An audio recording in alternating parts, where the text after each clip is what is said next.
गौरी पुत्र गणेश भगवान की जय। श्री शिवाय नमस्तुभ्यम। प्रिय भक्तजनों, आपको और आपके पूरे परिवार जनों को मकर संक्रांति की ढेर सारी शुभकामनाएं। यह वर्ष आप सभी के जीवन में ढेर सारी खुशियां लेकर आए। जैसे कि हिंदू पंचांग के अनुसार पौष मास में जब सूर्य देव धनु राशि को छोड़कर मकर राशि में प्रवेश करते हैं तो उस दिन मकर संक्रांति का त्योहार मनाया जाता है। यह त्योहार देश भर के अलग अलग राज्यों में इसे अलग अलग नामों से जाना जाता है। जैसे कि उत्तराखंड में उत्तरायणी, कर्नाटक में संक्रांति, तमिलनाडु और केरल में पोंगल, पंजाब हरियाणा में माघी, गुजरात राजस्थान में उत्तरायण, तो वहीं उत्तर प्रदेश और बिहार में इसे खिचड़ी के नाम से जाना जाता है। और वहीं पंजाब में इस पर्व को लोहड़ी के नाम से संक्रांति के एक दिन पहले ही मना लिया जाता है। आइए आज हम इस वीडियो में जानते हैं कि मकर संक्रांति का पर्व मनाने का कारण, मकर संक्रांति का व्रत और पूजा विधि, और साथ ही मकर संक्रांति की पौराणिक कथा और महत्व। तो आप सभी यह वीडियो अंत तक जरूर देखें। सूर्य देव के एक राशि से दूसरी राशि में प्रवेश करने को ही संक्रांति कहते हैं। एक जगह से दूसरी जगह जाने अथवा एक दूसरे का मिलना ही संक्रांति होती है। एक संक्रांति से दूसरी संक्रांति के बीच का समय ही सौर मास कहलाता है। हालांकि कुल 12 सूर्य संक्रांति होती है, परंतु इनमें से मेष, कर्क, तुला और मकर संक्रांति प्रमुख महत्व रखते हैं।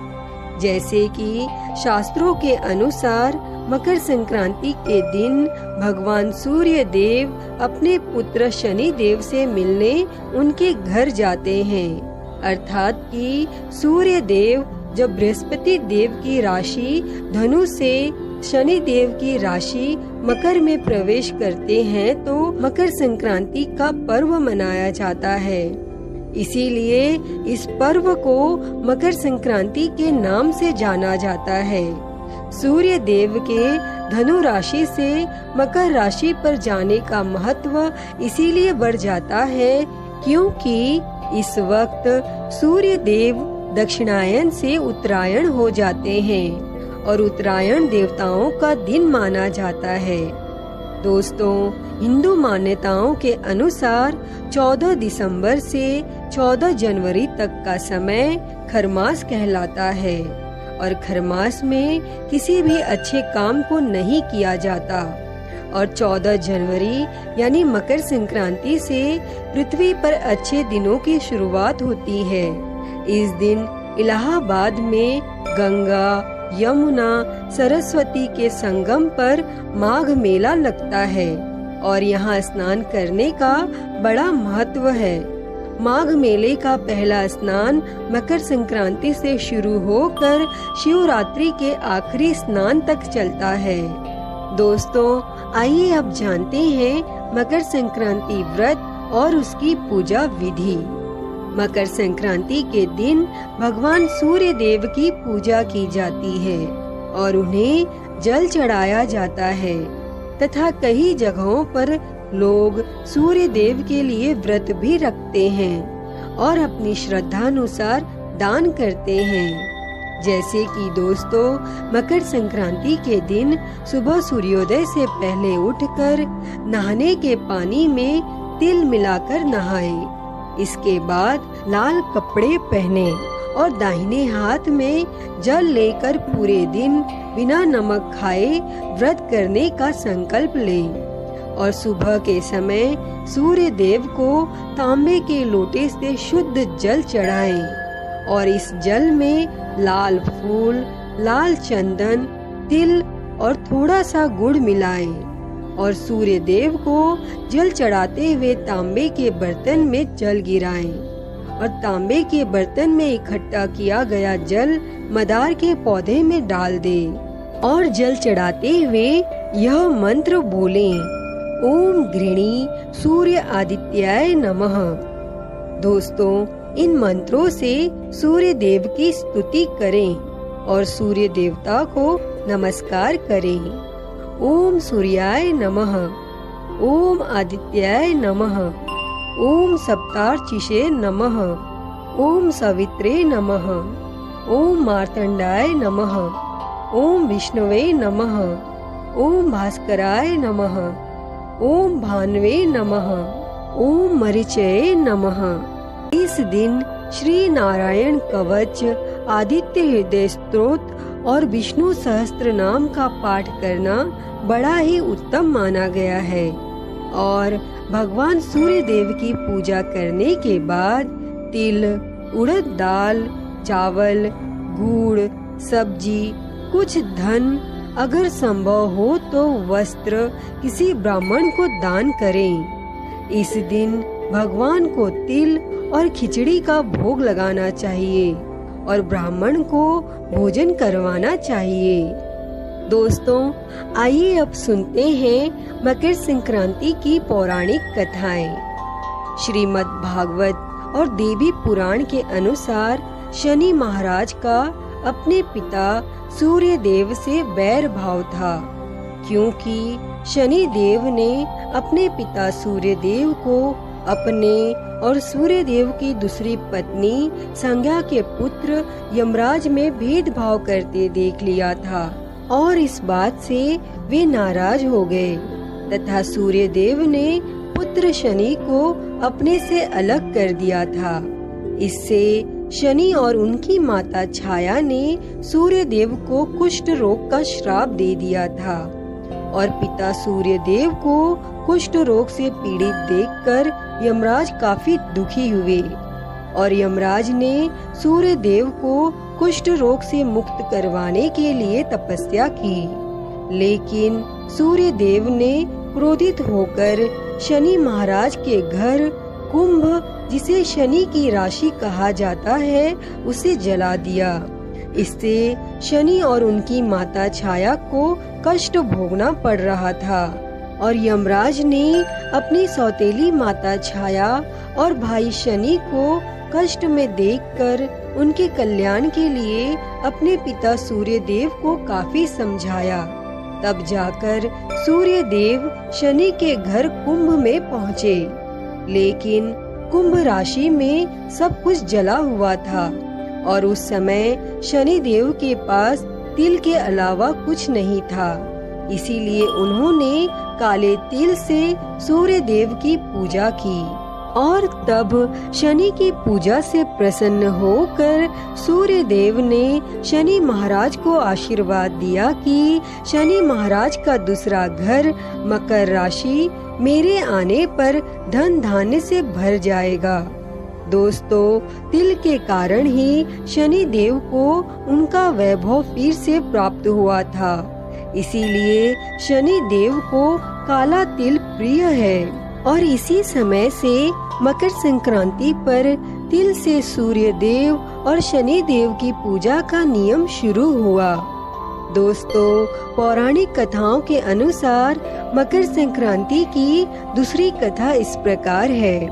मकर संक्रांति के दिन ही माँ गंगा जी भगीरथी के पीछे पीछे चलकर कपिल मुनि के आश्रम से होते हुए सागर में जा मिली थीं।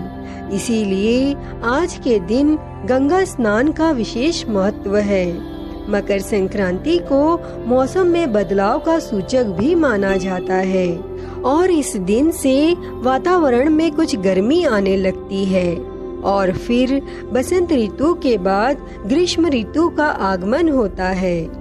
दोस्तों, कुछ अन्य कथाओं के अनुसार मकर संक्रांति के दिन देवता पृथ्वी पर अवतरित होते हैं और गंगा स्नान करते हैं। इसी वजह से भी गंगा स्नान का मकर संक्रांति के दिन विशेष महत्व माना गया है। और वहीं महाभारत काल में भीष्म पितामह ने अपनी देह त्यागने के लिए मकर संक्रांति के दिन का ही चयन किया था। दोस्तों, वहीं एक और अन्य कथा के अनुसार असुरों पर भगवान विष्णु की विजय के तौर पर भी मकर संक्रांति मनाई जाती है। बताया जाता है कि मकर संक्रांति के दिन ही भगवान विष्णु ने पृथ्वी लोक पर असुरों का संहार कर उनके सिरों को काटकर मंदरा पर्वत पर गाड़ दिया था और तभी से भगवान विष्णु की इस जीत को मकर संक्रांति के पर्व के तौर पर मनाया जाने लगा। दोस्तों, आइए अब जानते हैं मकर संक्रांति का महत्व। जैसे कि मकर संक्रांति से सूर्य उत्तरायण होते हैं और उत्तरायण देवताओं का दिन है। मान्यताओं की माने तो उत्तरायण में मृत्यु होने से मोक्ष प्राप्ति की संभावना रहती है। दोस्तों, ज्ञात हो तो 14 दिसंबर से 14 जनवरी तक का समय खरमास होता है और खरमास में मांगलिक काम करने की मनाही होती है। लेकिन मकर संक्रांति के साथ ही शादी ब्याह, मुंडन, जनेऊ और नामकरण जैसे शुभ काम की शुरुआत हो जाती है और धार्मिक महत्व के साथ ही इस पर्व को लोग प्रकृति से जोड़कर भी देखते हैं, जहां रोशनी और ऊर्जा देने वाले भगवान सूर्य देवता की पूजा की जाती है। और वहीं मकर संक्रांति के शुभ अवसर पर विष्णु भगवान की पूजा का भी विधान है। दोस्तों, शास्त्रों और पुराणों में कहा गया है कि माघ मास में नित्य तिल से भगवान विष्णु की पूजा करने वाला पाप मुक्त होकर मोक्ष को प्राप्त करता है और अगर पूरे महीने तिल से नारायण भगवान की पूजा नहीं कर पाते हैं तो मकर संक्रांति के दिन भगवान नारायण की तिल से पूजा करनी चाहिए और ऐसा करने से जाने अनजाने में हुए पापों से मुक्ति मिलती है। दोस्तों, यह भी माना जाता है कि मकर संक्रांति के दिन गंगा स्नान करने पर सभी कष्टों का निवारण होता है और इस दिन को दिया गया दान विशेष फल देने वाला होता है और मान्यता है कि इस अवसर पर दिया गया दान 100 गुना बढ़कर पुनः प्राप्त होता है। तो वहीं इस दिन शुद्ध घी और कंबल का दान मोक्ष की प्राप्ति करवाता है। और दोस्तों, यह भी मान्यता है कि मकर संक्रांति के दिन भगवान सूर्य देव के साथ साथ भगवान गणेश, माता लक्ष्मी और भगवान शिव की पूजा करने से विशेष फल की प्राप्ति होती है और मनुष्य का सोया हुआ भाग्य भी खुल जाता है। और दोस्तों, मकर संक्रांति के मौके पर देश के कई शहरों में मेले लगते हैं। खासकर उत्तर प्रदेश, मध्य प्रदेश और दक्षिण भारत में बड़े मेलों का आयोजन होता है और इस मौके पर लाखों श्रद्धालु गंगा और अन्य पावन नदियों के तट पर स्नान और दान धर्म करते हैं तथा पौराणिक मान्यताओं के अनुसार स्वयं भगवान श्री कृष्ण ने कहा है कि जो मनुष्य मकर संक्रांति पर देह का त्याग करता है उसे मोक्ष की प्राप्ति होती है और वह जीवन मरण के चक्कर से मुक्त हो जाता है। हाँ तो दोस्तों, आप सभी तिल गुड़ खाइए और मकर संक्रांति का त्योहार बड़े ही धूमधाम से मनाइए। यह था मकर संक्रांति पर्व मनाने का कारण, मकर संक्रांति व्रत और उसकी पूजा विधि तथा मकर संक्रांति का महत्व और उससे जुड़ी हुई कुछ पौराणिक कथाएं। और आप सभी ने यह वीडियो अंत तक देखी, उसके लिए बहुत बहुत धन्यवाद। अगर आप लोगों को मेरी यह वीडियो पसंद आई हो तो प्लीज इस वीडियो को लाइक करें, शेयर करें, कमेंट करें और मेरे चैनल को सब्सक्राइब कर नोटिफिकेशन बेल को जरूर ऑन कर लें। हर हर महादेव। धन्यवाद।